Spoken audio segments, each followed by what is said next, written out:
Shipwreck in 1629 led to the deaths of many people, many of whom were murdered, many who died naturally. 400 years ago, a shipwreck off the coast of Australia became something far worse than a shipwreck. On a tiny island off the west coast, archaeologists keep pulling human skeletons out of the sand, and the bones don't make sense. Some were laid out gently, side by side, as if buried by loving hands. Others, just feet away, tell the opposite story. Split skulls, blades through bone, people hunted down and killed. They all came from one ship, a Dutch vessel that struck a reef here in 1629. But the wreck itself killed only a few dozen of the hundreds aboard. The real horror came after, when around 125 of the survivors were murdered, not by the sea, but by each other. Australia's oldest shipwreck. To understand how the people who reached that shore ended up killing each other, you have to go back nearly 400 years to one of the most famous shipwrecks in Australian history. The ship was the Batavia, and in 1629 she was brand new, the pride of the Dutch East India Company, which at the time was the richest and most powerful corporation on Earth. She was a floating fortress of trade, and on her very first voyage, she carried around 300 people, soldiers and sailors, merchants, women, and children, along with a fortune in silver meant to buy spices in the Indies. To the people aboard, she must have felt like the safest place in the world to be. But she wasn't safe at all. Late on the night of June 3rd, 1629, the Batavia was sailing through dark, unfamiliar waters when the lookout spotted white water ahead. In the gloom, he mistook it for nothing more than moonlight on the sea, and by the time anyone realized it was surf breaking over a reef, it was already too late. In the early hours of June 4th, the ship drove straight onto Morning Reef, part of a low, scattered chain of coral islands called the Houtman Abrolhos, off the coast of Western Australia. There was no time to turn. Around 40 people drowned in the wreck itself, but the rest, close to 300 of them, managed to scramble onto a handful of small, bare, coral islands nearby. And that was where the real nightmare began, because these islands had almost nothing on them. No food to speak of, and worst of all, almost no fresh water. Their only hope was rescue, and getting it fell to the ship's commander, a man named Francisco Pelsaert. He took a small open boat, a handful of officers and crew, and set out on a staggering journey across open ocean, some 3,000 kilometers, all the way to the nearest help in Java. It was a desperate gamble, and leaving was probably the only real chance of saving anyone. But in leaving, Pelsaert made one catastrophic mistake he couldn't have known he was making. He left 300 frightened, helpless people behind him with no one in charge. And into that gap stepped a man who looked at all those stranded survivors and saw not people to be saved, but a problem to be solved. By the time Pelsaert came back, most of them would be dead. And to understand how that happened, you first have to see what that man did before you learn who he was. The killing ground. With the commander gone and the sea empty in every direction, the survivors were left entirely to themselves. And in those first days, the men who had quietly taken control of the group made a decision that would turn this stranding into something out of a nightmare. They decided that not everyone was going to be allowed to live. At first, it looked like nothing more than survival. The little food and water there had to be shared somehow, and the men in charge took it upon themselves to decide who got a share and who didn't. But that control didn't stay so quiet for long. Soon, they weren't just holding back supplies, they were killing, moving through the survivors, and murdering them a few at a time, sometimes by drowning them, and sometimes by cutting their throats. Small groups were rowed off to other islands on the promise of being taken somewhere safer. and were simply never seen again. And it spared no one for being harmless. The victims weren't only the soldiers or rivals who might have fought back. They were women. They were the sick and the weak, and they were children and even infants. Whole families were wiped out together, because to the men doing the killing, every extra person was one more mouth draining the water and one more witness they didn't want left alive. By the time it was over, the scale of it was almost impossible to take in. Of the roughly 300 people who had lived through the wreck, the historical record shows that somewhere between 115 and 125 were murdered or left to die on those islands. In just a few weeks, on a scatter of bare coral in the middle of nowhere, more than a third of the survivors were killed by the very people stranded alongside them. But not everyone gave in. The survivors hadn't all ended up on the same island, and on one of the others, a soldier named Weeby Hayes had been sent away with a group of men, told to search for water, and quietly expected to die out there doing it. Instead, they found water, and they found food. And when word reached them of what was happening on the other islands, they did the one thing no one else had managed. They fought back. Using rough weapons they made themselves, Hayes and his men held their island and became the only thing standing between the killers and the last of the survivors. Which leaves the real question underneath all of this. Not just how a stranding turned into a slaughter, but who could look at a group of desperate, shipwrecked people and decide, coldly, that most of them had to die. Because this wasn't chaos, it was organized by one man. And it's time to meet him. The man behind it. His name was Jeronimus Cornelisz, and on paper, he was one of the last people you'd ever expect to become the man behind all of it. He wasn't a soldier or a hardened criminal. He was an educated man, a trained apothecary, someone who had once made his living mixing medicines. He was intelligent, well-spoken, and by all accounts genuinely charming. The sort of person who could talk his way into a room and talk everyone in it around to his way of thinking. But behind that polished surface, his life had been falling apart. His business had collapsed, he was drowning in debt, and he was running from serious trouble back home when he boarded the Batavia. He had signed on to the voyage as a senior company officer, but really, he was a man with nothing left to lose. And he had come aboard with a secret. Even before the ship ever hit the reef, Cornelisz had been quietly plotting with a few others to seize the Batavia by force, to take the ship and its silver for themselves. The wreck cut that plan off before it could happen, but it also handed him something better. It stranded 300 people on empty islands with no law and no one to answer to, and it left him as the highest-ranking official still among them. What he did with that power is the coldest part of the whole story, because his reasoning was calm and logical. Cornelisz understood two things clearly. Rescue would eventually come, and when it did, he would be a hunted man for the plot he'd already set in motion to steal the ship. And in the meantime, every survivor on those islands was drinking water and eating food that might otherwise keep his own people alive. So he made a calculation. If he cut the number of survivors down to a small, loyal group, he could stretch the supplies, and he could seize whatever rescue ship arrived and vanish before anyone learned the truth. To do that, most of the people around him simply had to disappear. So he built himself a machine for it. Cornelisz gathered a corps of young men, gave them fine clothes taken from the ship's stores and a share of the food and drink, and bound them to him with loyalty and fear until they were willing to kill on his word. He rarely did the killing himself. He didn't need to.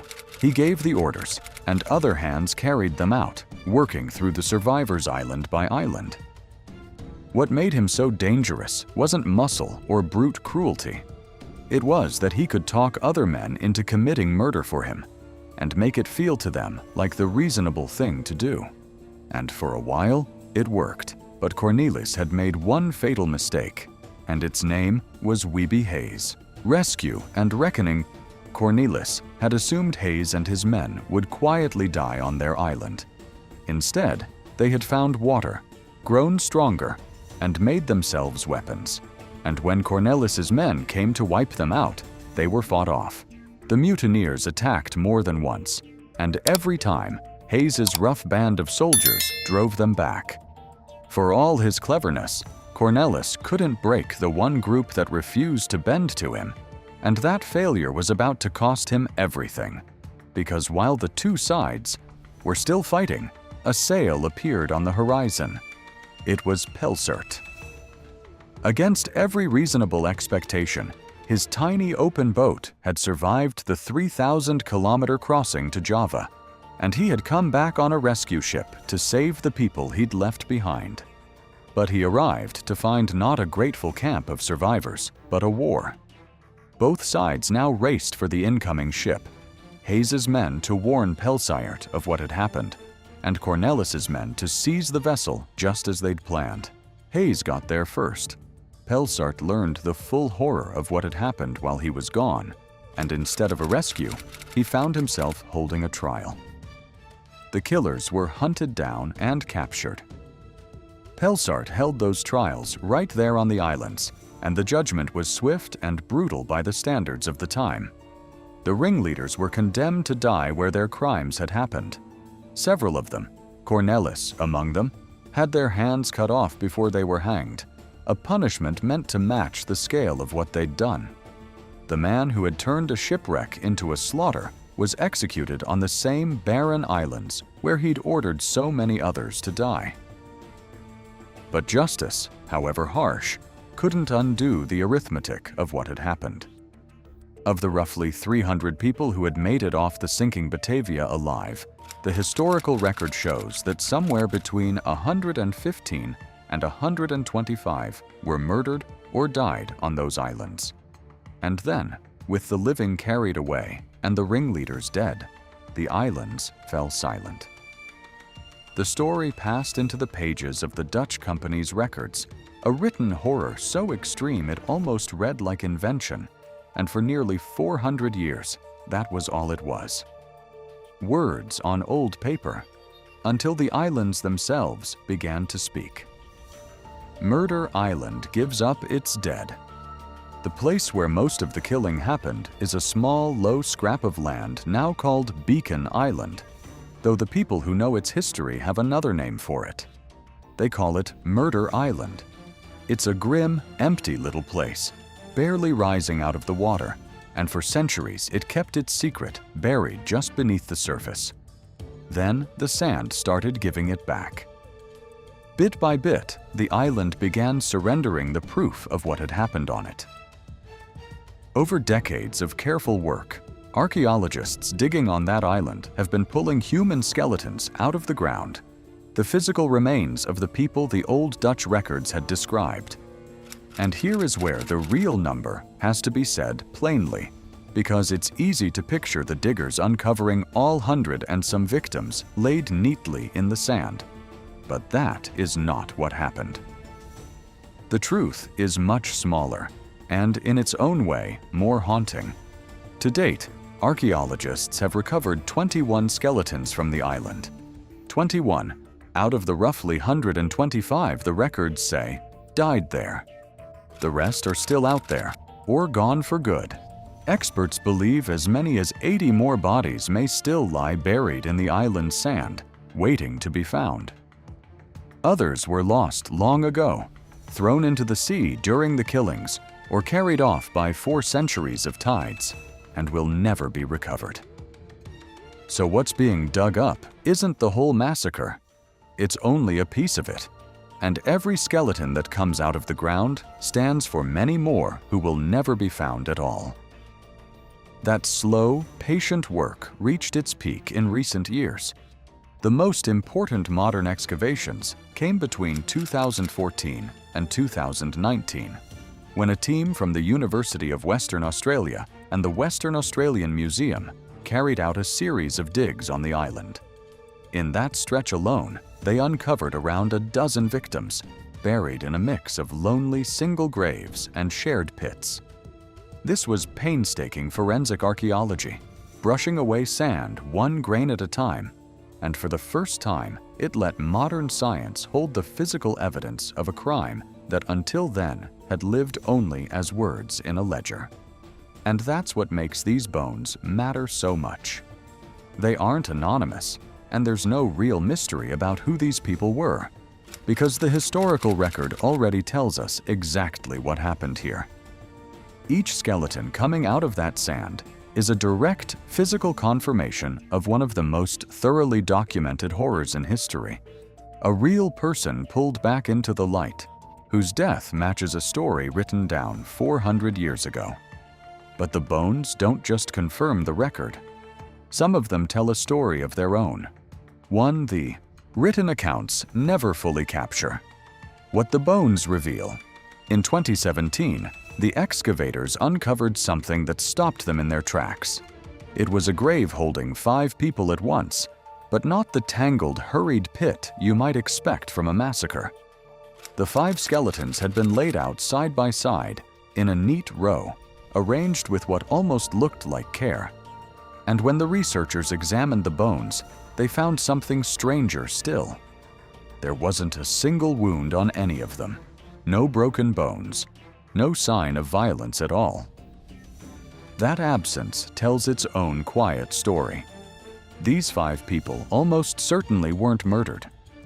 The most likely explanation is that they died in the very first days after the wreck, before the killing ever started. Victims not of Cornelisz, but of the islands themselves, dying of thirst and exposure, while everyone was still just trying to survive. And whoever buried them still had enough humanity left to lay them out properly, in a row, with a dignity that would vanish entirely in the weeks that followed. But the other graves on that island tell the exact opposite story. Some of the skeletons that have come up show clear, violent injuries that can only mean murder. One of them is missing the entire top of its skull, sliced clean off by a single heavy blow from a sword. Others carry wounds that show they were struck down, people who were hunted and killed rather than dying quietly. Set beside the peaceful row of 5, these bones draw a hard line through the story, separating those who died waiting for rescue from those who were slaughtered before it came.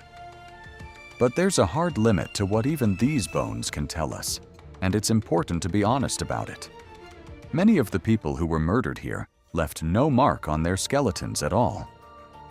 Someone who was drowned or strangled dies without a single scratch on the bone. So the violence the skeletons do show is only the part that was brutal enough to reach that deep. The real horror of what happened on these islands was almost certainly worse than the bones alone will ever be able to prove. And there's one more thing the remains make impossible to look away from. The dead weren't only grown men. Among the skeletons are teenagers, children, and the smallest bones of infants. These were entire families, killed together, the youngest far too small to understand what was happening. It's the detail that turns a number in a history book back into something human. Why it still matters. The most striking thing about Batavia is that it isn't finished. This isn't a closed case in a history book. Beacon Island is still an active site, and with as many as 80 bodies still believed to be lying in that sand, the excavation isn't over.